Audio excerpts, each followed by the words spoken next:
Hello, friends, welcome. Tonight we are listening to Margaritas with Marguerita Cheng, CFP Pro.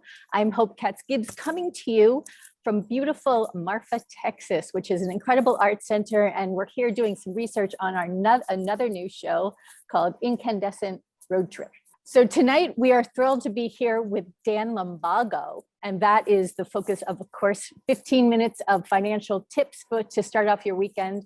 And Dan has just an amazing background. He is one of Rita's buddies at the CFP board. And we're just so excited to hear what they have to say about the future of financial planners. So I'm going to kick it over to you, Rita. Welcome, Dan, and take it away. So Dan, thanks so much for being here with us.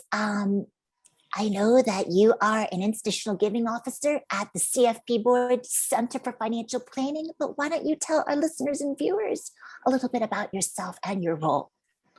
Sure, happy to, and thanks to both of you for having me on tonight. Love the podcast. I've done some research.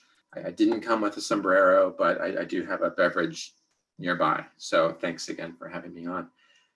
Yes, as you said, I'm the institutional giving officer at the Center for Financial Planning, which is part of the CFP board. We like to say that we are the thought leadership and the philanthropic arm of CFP board. So we do things like conferences, original research, and of course fundraising from RIAs and corporate financial services firms to advance the mission, diversifying the financial planning profession, bringing in new talent as young as college students, and also advancing knowledge for practice.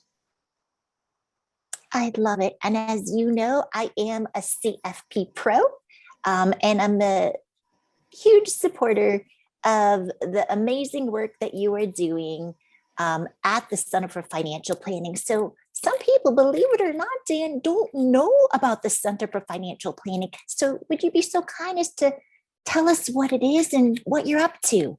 Yeah, no, it's true. It's true. Look, the financial planning profession is relatively young, right, compared to medicine and law and accounting. And then the center was only started in 2015. And it was really started because there was a need that people saw. There was a lack of diversity in the space, right? People of color and also women. And so diversity and inclusion is one major pillar of what the center does. The other is an aging demographic. Rita, you're not a good example here. You're very young and even younger at heart. But the rest of the 89,000 CFPs are getting up there in age, and so we need to replenish that going as early as high school, trying to drive people into the profession to earn their certification.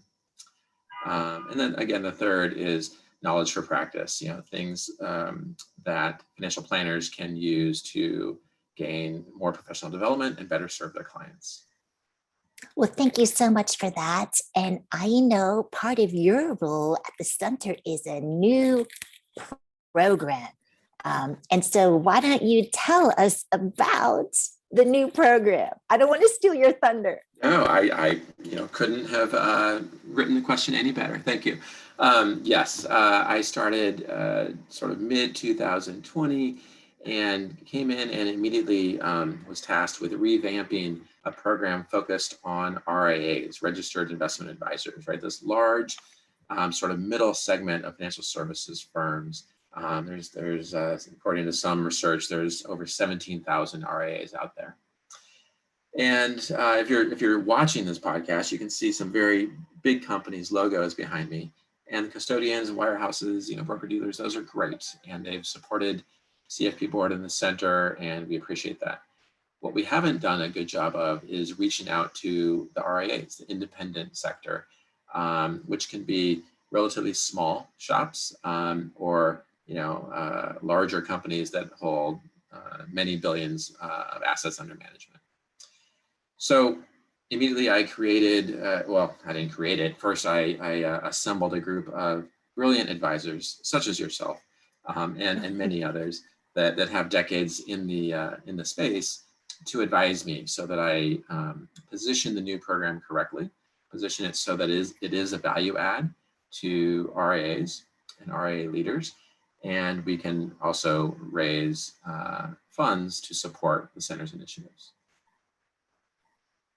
Well, thank you so much. And in your short time, although it seems so much longer, because I know you started in 2020, what are you learning as you build relationships with RIA leaders across the country?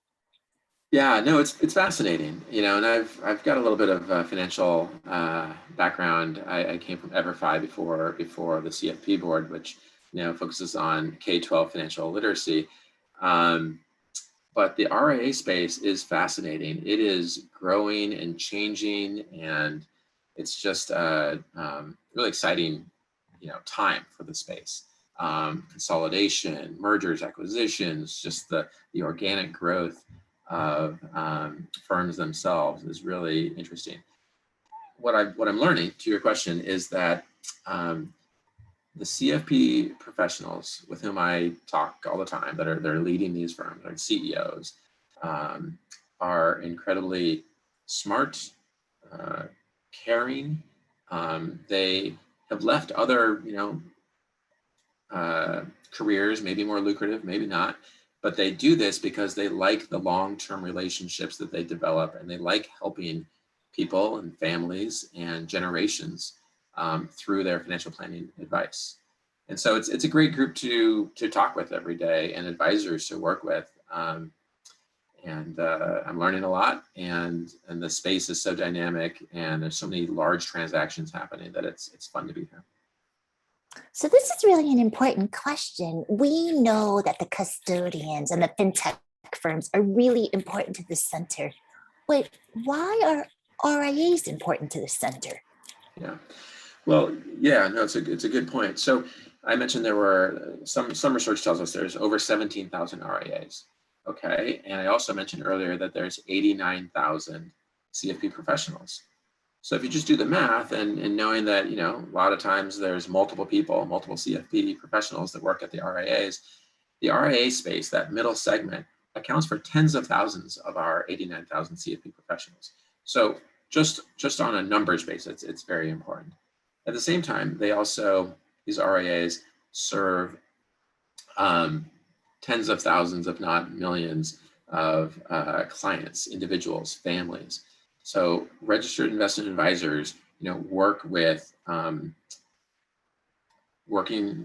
so much working class. I think most of them specialize on a little bit further up the food chain, corporate executives, high net worth individuals.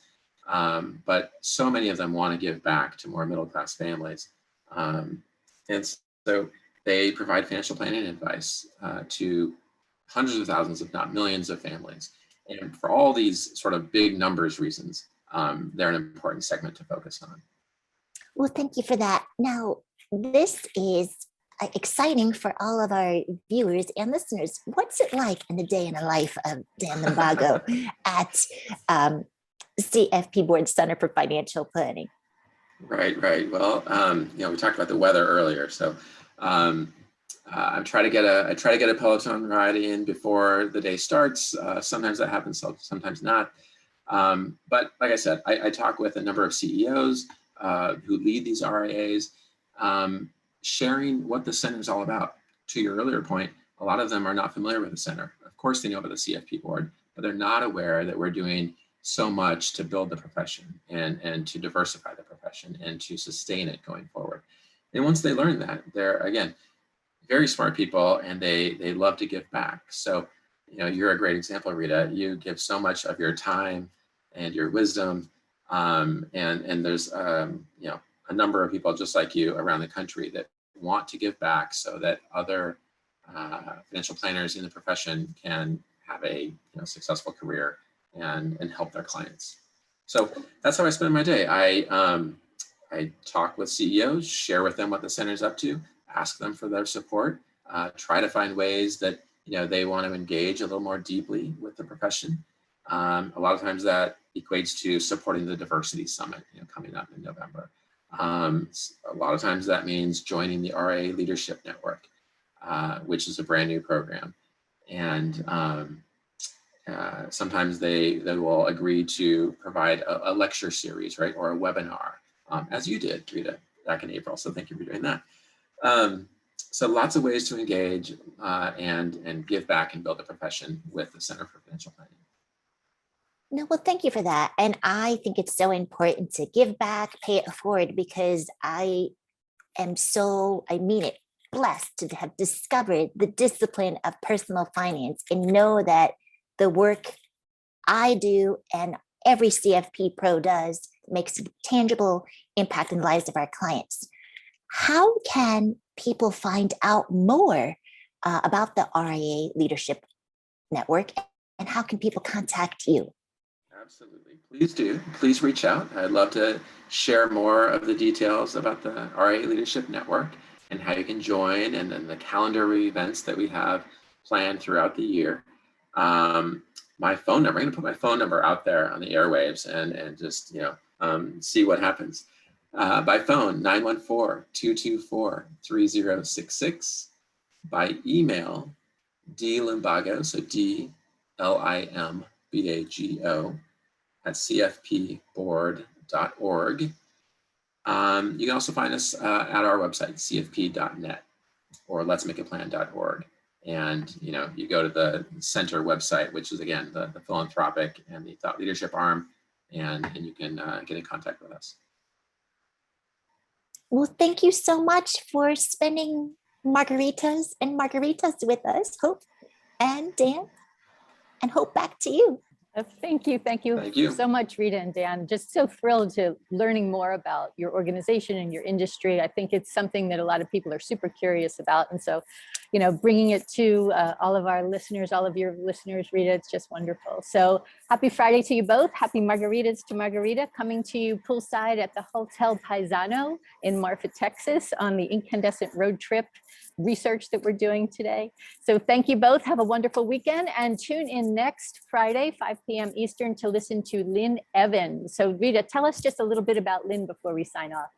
So sure. So Lynn Evans is a female CFP Pro who specializes in helping boomer women become more confident about their finances.